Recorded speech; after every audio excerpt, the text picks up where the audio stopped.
आशीर्वाद है, आप माताओं बहनों का जो प्यार है, इस प्यार को लेकर के हम इस बात का संकल्प लेते हैं कि न सिर्फ भारत छोड़ो आंदोलन को याद करते हुए इन संघियों को हम हिंदुस्तान से बाहर करेंगे, बल्कि गांधी के सपनों का भारत बनाएंगे, भगत सिंह के सपनों का भारत बनाएंगे, बाबा साहब भीमराव अम्बेडकर के सपनों का भारत बनाएंगे।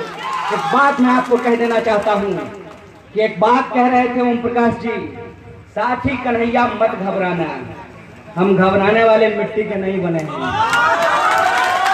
अगर घबराना होता तो आजकल ईमान बेचने का धंधा बहुत चला हुआ है दिल्ली में, हम भी अपना ईमान बेच दिए होते।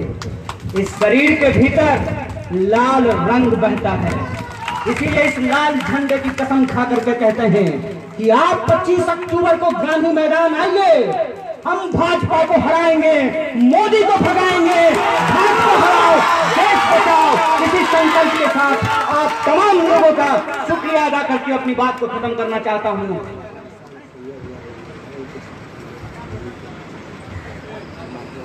अरे आशा और आंगनबाड़ी के तो हम बच्चे ही हैं भाई। मेरी माँ ही आंगनबाड़ी में काम करती है, मेरी माँ आंगनबाड़ी में काम करती है और उसी 3000 रुपए से हमारा घर चलता है। इसीलिए ये हमारे लिए मुद्दा का सवाल नहीं है रोशन जी, ये हमारे जीवन मरण का सवाल है। जब हम आंगनबाड़ी का सवाल उठाते हैं, जब हम आशा वर्कर का सवाल उठाते हैं, जो कांस्टेबल और दरोगा आपके सामने खड़े हैं इनके मिनिमम वेज का सवाल उठाते हैं, जब हम छोटे दुकानदारों का सवाल उठाते हैं, जब हम किसानों का सवाल उठाते हैं, हम जब जवानों के शहादत का सवाल उठाते हैं, तो ये सवाल इस मुल्क को बचाने का सवाल है। इसीलिए हमारे लिए राजनीतिक भाषण का सवाल नहीं है, हमारे लिए जीने मरने का सवाल है। क्योंकि ये बचेंगे तो हम बचेंगे, ये बदलेंगे तो बिहार बदलेगा, और बिहार बदलेगा तो देश बदलेगा। इसी देश बदलने के नारे के साथ और प्रेम की जो वो बात है उसके संबंध में एक बात बोल करके अपनी बात को खत्म करूंगा।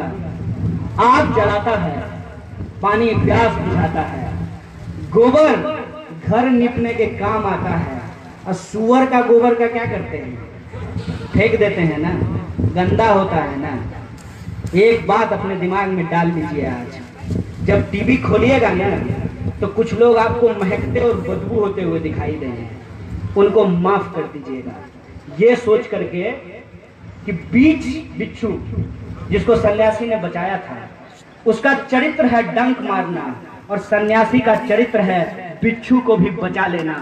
आप लोग इस हिंदुस्तान की परंपरा के लोग हैं, किसी के बहकावे में नहीं आइएगा, क्योंकि अगर कोई हिंदू बचाएगा तब भी इंसानियत नहीं बचेगा, अगर कोई मुसलमान बचाएगा तब भी इंसानियत नहीं बचेगा। इस देश को हिंदू और मुसलमानों को मिलकर के इंसानियत को बचाना है, हिंदुस्तान को बचाना है। इसी प्यार के संदेश के साथ मैं अपनी बात को खत्म करूंगा। शुक्रिया। इनकलाब जिंदाबाद, हमारी लड़ाई जिंदाबाद, इनकलाब जिंदाबाद। क्या करते हैं?